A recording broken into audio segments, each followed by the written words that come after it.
We know that malignant narcissists and fascists alike, there's a lot of overlap between those two groups, but regardless, both of them operate on like pure projection. Every accusation is a confession. Whether it's Donald Trump claiming that the 2020 election was stolen, and by the way, he claimed in 2015 that if he didn't win the 2016 election, that election would be stolen.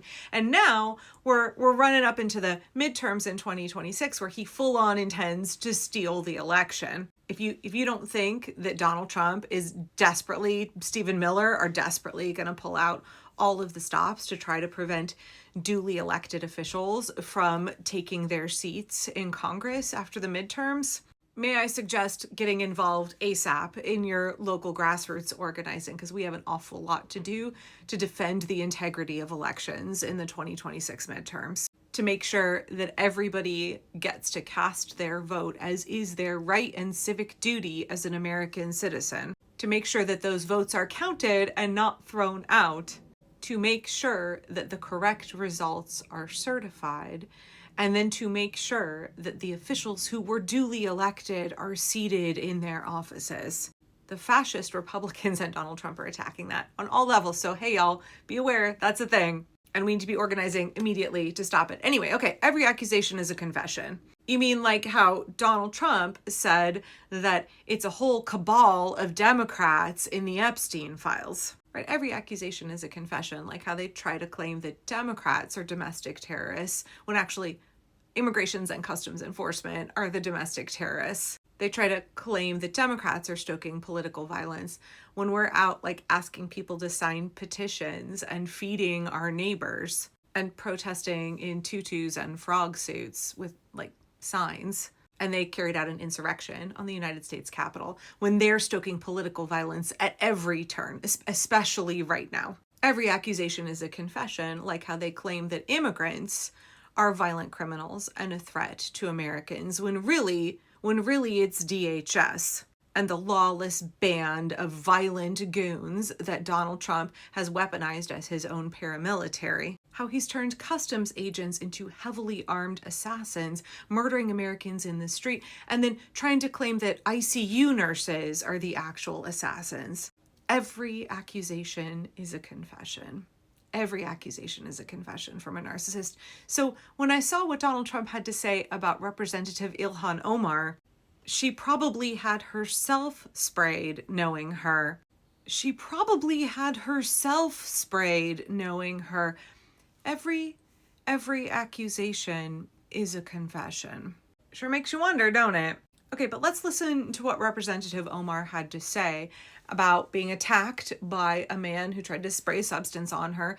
And I appreciated some of the creators were like, was she even attacked? Because like she was ready to throw down, phrasing it as she was attacked. She fended off an attacker. She was in no way a passive victim. I loved the way that she modeled for all of us the kind of tenacity and the kind of posture and attitude that we all need to take. We will not go quietly.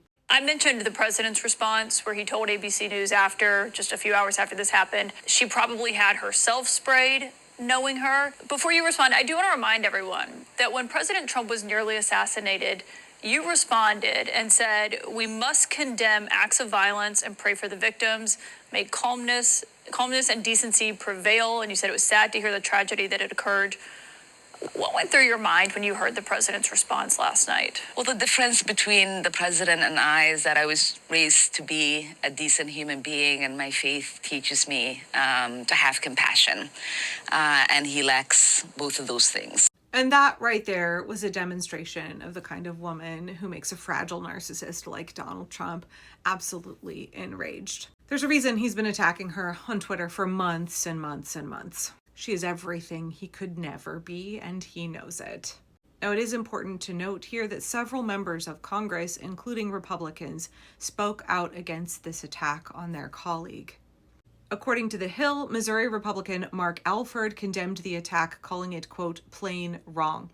I fully condemn this kind of behavior toward any elected officials, regardless of their political affiliations or beliefs. I do not agree with Ilhan Omar on almost anything, but this is wrong, he said.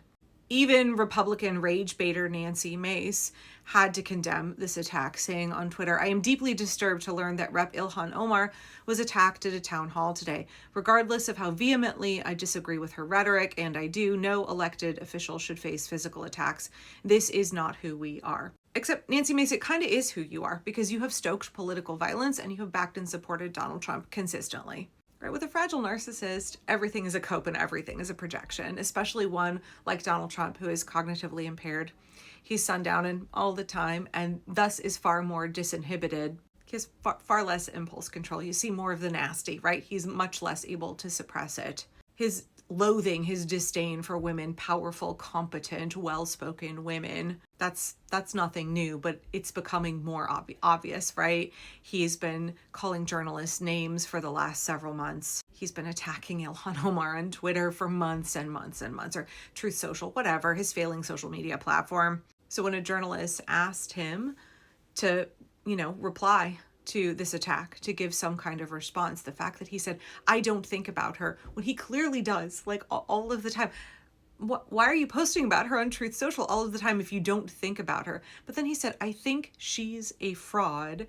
She probably had herself sprayed knowing her." You tell me how that's not an example of every accusation as a confession. Okay, I want to leave you with this clip that I think really demonstrates the kind of leadership and moral fortitude and just like pure strength that Ilhan Omar has. I know it's something that we should all be seeking to emulate in this moment. Blame is very interesting, but facts are more important. And what the facts have shown since I've gotten into elected office is that every time the President of the United States has chosen to use hateful rhetoric to talk about me and the community that I represent, my death threats skyrocket. It was maybe my second or third week when he started attacking me. I became a freshman who nobody should have actually known I existed because I wielded no power, to having the most death threats of any member of Congress. To the point where I had to have 6 Capitol Police officers providing 24-hour detail to me and my family. He left office. Well, he was defeated. And Biden got elected. And for 4 years, it almost plummeted. Then he came back into office. And he reassumed his vitriol. And now, my death threats are the highest of the members of Congress. And last night, the man that attacked me was specifically upset that Trump's order to deport Somalis was not yielding enough deportations of Somalis. So he wanted to come get the person he thought was protecting the Somalis. Well, we are protected by the Constitution. That's right. I'm sorry to tell you the truth. We are protected by the Constitution. And so I do believe that the facts of the situation are that I wouldn't be where I am at today, having to pay for security, having the government to think about providing me security, if Donald Trump wasn't in office and if he wasn't so obsessed with me. It is ironic that just last night, he was on stage moments before I was attacked, talking about me. And then when asked about my attack, he said, "I don't think about her." Does he not remember? Is he suffering from dementia? How do you spend 20, 30 minutes on stage obsessing over me by name multiple times, and then moments later say, "Ilhan Omar, I don't think about her"? That's the kind of energy that we need to bring to the party. Speaking truth to power, refusing to back down. Ilhan Omar brings and has consistently brought the same kind of energy that her constituents in Minnesota are bringing right now. I do want to add that Anthony Kazimierczak of Minneapolis, who attacked Congresswoman Omar, was charged in court today with assaulting a federal employee. And meanwhile, Rep. Omar is busy continuing to advocate for Minnesotans and the Constitution, the rule of law, and abolishing ICE.